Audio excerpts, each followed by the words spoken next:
hommik tervitas meid päikesepaistelise ilmaga ja isa, kes oli öö läbi lennukit juhtinud, teatas. Lendame merekohal. Tormasin otsekohe parda juurde ning tõepoolest, meie all lainetas meri. Ükskõik kuhu sa ka vaatasid, igal pool vesi.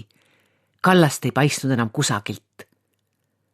Onu Klaus kummardus samuti üle parda, uuris merd ning noogutas rahulolevalt. Sellest on nüüd juba hea mitu aastat möödas, kui ma viimati merd nägin, rääkis ta. Aga siis sai teda nähtud ka nii palju, et igaveseks ja meelde. Ma elasin ju üle laevahuku ja triivisin pärast seda mitu kuud tillukesel parvel mööda ookeani. Olid ajad. Me istusime hommikust sööma ning onu Klaus muudkui rääkis oma seiklustest ja kõigist teist hirmsatest ohtudest, millest ta elu jooksul pääsenud oli. Ma kuulasin ja läksin päris kadedaks kohe.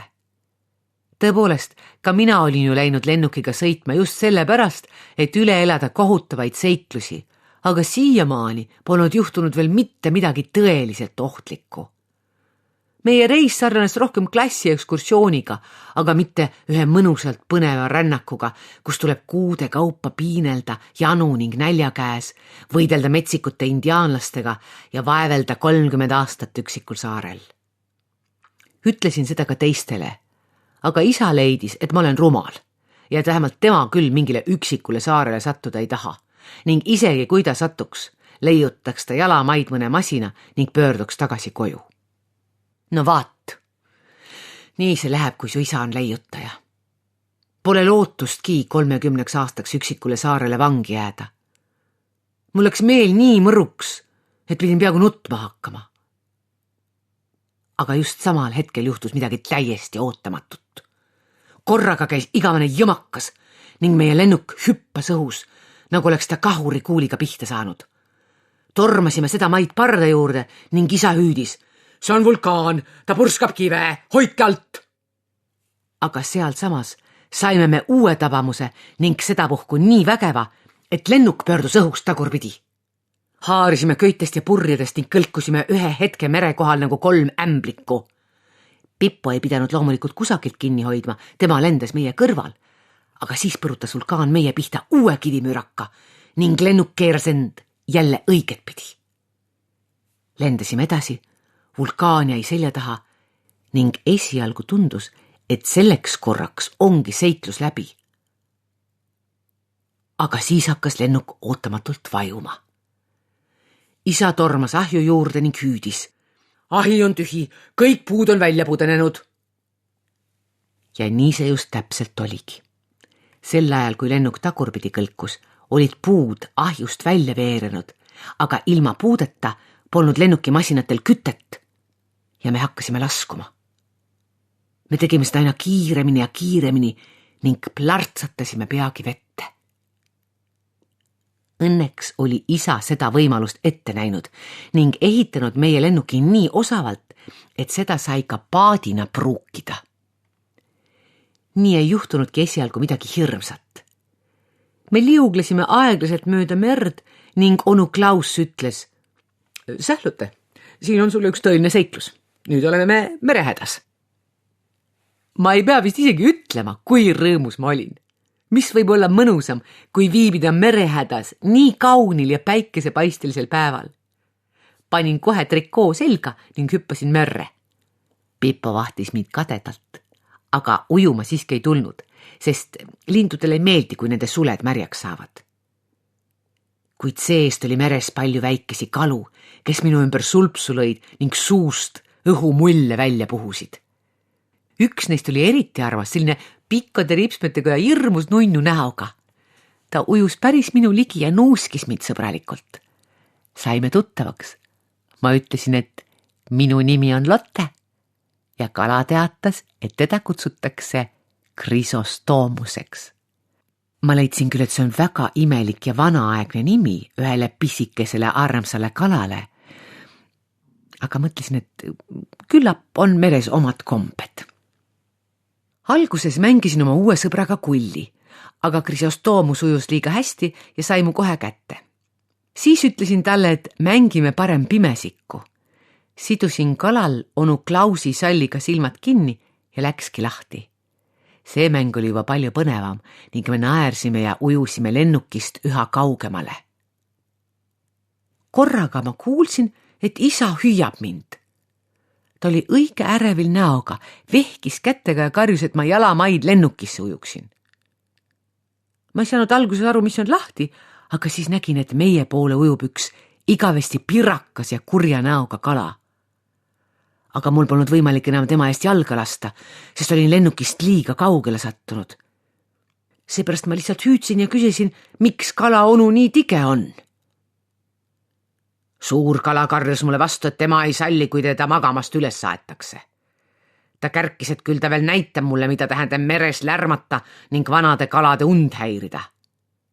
Ühesõnaga, see vana tigeelukas lähenes mulle õige ähvardavalt ja mina ei saanud end tema eest kuidagi kaitsta. Aga siis ujus korraga kurja kala teele ette minu väike sõber Chrysostoomus. Ma hüüdsin, et oleks ettevaatlik, sest vihane kala võis tallegi oma unerahu rikkumise eest mõne vopsu virutada. Aga siis juhtus korraga midagi hämmastavat. Minu pisike sõber hakkas ootamatult merest kerkima nagu mägi. Tema armas väike pea tõusis pika kaela otsas aina kõrgemale. Kaelale järgnes tohutu kere ning lõpuks sain ma aru, et minu sõber, keda ma olin kogu aeg üheks tillukeseks kalaks pidanud, polnud tegelikult keegi muu kui ilmatu pirakas dinosaurus. No nüüd ma enam ei imestanud, et tal selline veider nimi on. Dinosaurusele passis Chrysostoomus nagu rusikas silmaauku. Kuri kala kadus säärast hiiglast nähes, nagu oleks ookean ta neelanud, aga minu väike, ma tahtsin öelda hiigelsuur sõber, ujus minu juurde, laskis mul lahkelt oma turjale ronida ja sõidutas mu tagasi lennuki juurde. Ning kui ma õnnelikult pardal olin, peitis ta oma tohutu kere uuesti vee alla ning taas paistis temast üksnes väike armas peakene.